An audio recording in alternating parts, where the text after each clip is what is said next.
Also, considering Acreon's prestige, having Roberian teach him for a few good years until he's fit for Acreon wouldn't be that bad of an idea. Tremple says it's best if they think of this as an investment. He's 17, talented, and a lion heart to boot. He's quite young, and his skills aren't mastered yet, so he holds limitless potential. That much is undeniable. They are already on friendly terms with his family, but they can also do Eugene a favor as an individual and invest in him and his future. The Green Tower Master notes that even if he is this talented, he's still an adopted son of the family, so he won't become patriarch no matter what. Balzac says that one of the twins, specifically Cayenne, will become patriarch. Technically, Ioti is the rightful successor, but considering his recent shameful activity and his inferiority, he won't be able to contest the patriarch position at all.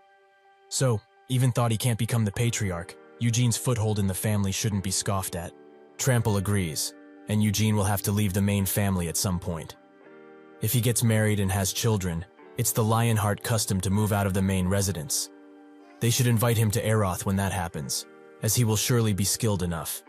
And if they do this favor for him, he will become a dependable ally.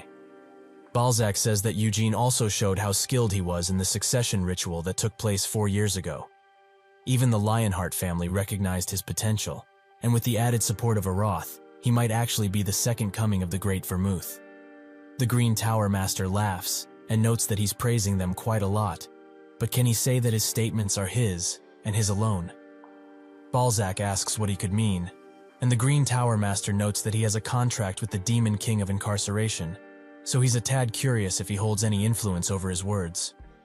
Balzac notes that the Demon King is a busy person, and besides, if he were speaking for him, he would have behaved quite differently, and would he more determined to use his power?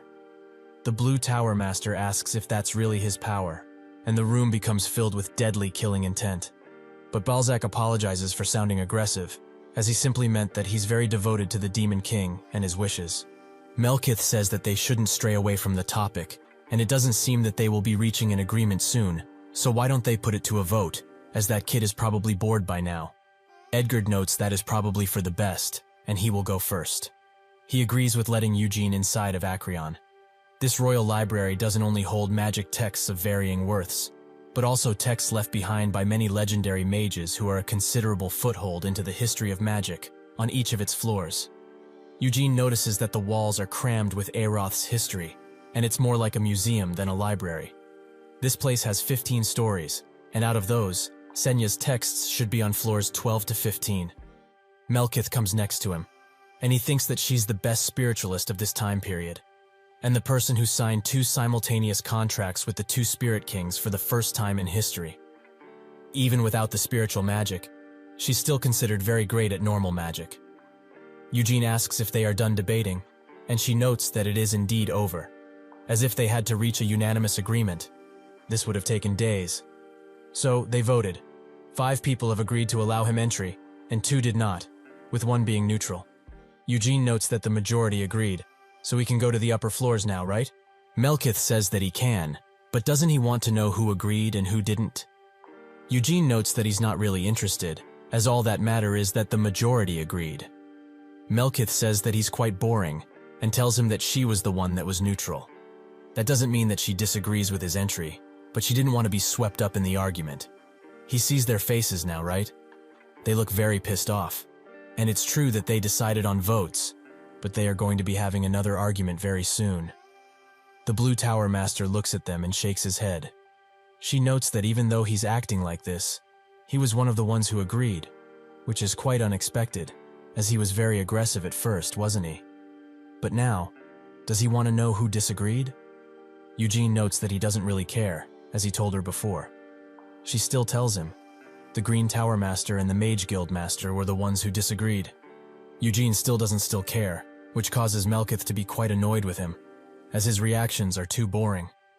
Doesn't he want to be mad that they dared to reject a Lionheart, or something like that? Eugene says no, and walks away. She stops him, and says that the sword on his hip is Wynid, which is blessed by the kind of wind spirits, right? Eugene confirms it, and Melkith notes that she always wanted to form a contract with him, but he won't come to her no matter how much she begs.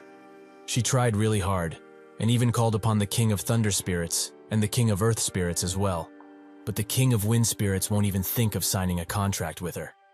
She even sent a letter to the Lionheart residents, but apparently, they are too pompous to lend family treasures. She was treated like a thief, but the only thing she wants to do is sign a contract. Eugene says that he can't lend her the sword, not matter what she tells him, as technically, it's not his, and he's just borrowing it with the Patriarch's permission. Melkith says that it's fine, as she won't tell anyone, and she only needs to lend it to him for just a bit. It won't take long, and he can watch if he wants. Eugene thinks that the King of Wind Spirits, Tempest, is quite the annoying bastard, as he has tried to summon him again this past 4 years, with no luck. It's probably because he doesn't have enough mana now, but if it's her, the only spiritualist who signed a contract with 2 spirit kings at once, it might be possible. However, there's no need for him to accept her offer, no matter how good it is, as if he lets her desperation build over time, she will be willing to give more. He asks where he can get his entry card, and she guides him. He eventually gets one, and thinks that it's quite simple, and ID with his seal. Melkith notes that the familiar spirits in here were left by the great mages who left their marks on Acreon throughout its history. The Mage King, who established Aeroth, the battle mage who is called the father of battle magic, and Senya, all of their familiar spirits are in here. Eugene says nothing, and she notes that his reaction is quite boring, as she thought he was very interested in Senya. Didn't he look for her floors earlier? She also knows that on the first day he arrived here, he toured her mansion, and last time, he met a friend from an indirect branch at Murdain Square. Eugene asks how she knows so much, and Melkith says that he's probably not aware, but he's very famous around these parts. Eugene notes that he's sure he is, and Melkith say that being kind of a bastard. So, is he going to lend her Winnied now? He declines. She guides him to the elevator and teaches him how to use it. She notes that if he's going to the 12th floor, he must really like Senya. Eugene says that he in fact does not, but she's not going to wait here for him, right? Melkith says that she doesn't have that much time to spare, as she wanted to come with. But then he might be embarrassed. The shock he will receive when he discovers part of the truth will leave a lasting impression on him. Maybe he should take a diaper with him, as he might have an accident. Eugene has had enough of this strange woman and smashes the elevator button. The elevator slowly makes its way to the 12th floor, where what seems to be a small Senya welcomes him to Senya's hall. Eugene is quite puzzled, to say the least. Eugene asks if this really is Senya he's speaking with, but she denies this, as she's her familiar spirit, tasked with managing her hall. Eugene remembers that Melkith said that Acreon holds Senya's familiar spirit inside, so this must be her. He also asks how she knows his name, as he hasn't told her yet. She explains that C registered his name into Acreon, and not just her, but all familiar spirits are connected to Acreon and its magical system. Eugene asks what she would like to be called, and she says that Senya used to call her Mare. Eugene asks if that isn't the Mare, from her surname, Murdain. Mer says that he's right, and it's a nice and honorable name. Eugene thinks that making a familiar spirit that looks just like her, and also giving it part of her name is quite weird. What is she planning? Eugene notes that he doesn't know much about this place, but our familiar spirits usually like her, human-like, he means. Mare explains that the other familiar spirits don't look like her, but she's quite special, as her creator, the wise Senya, made her with her personality at the base. Eugene remembers that Robarian said that making a living thing is forbidden, and asks Mare if that isn't the case with her. She says technically she's not alive, as she doesn't have a soul like other beings, and her body was made from Senya's magic, with her real body being that giant ball. Eugene asks what that is, and she gets ready to explain diligently, before her hat falls off, so she embarrassingly crouches to pick it up. This thing is the essence of magic that Senya the Wise dedicated her whole life for, witchcraft. Eugene thinks that the magic texts are split into 3 parts, high, intermediate, and low, and they were finished right before she retired. But just how is that a book?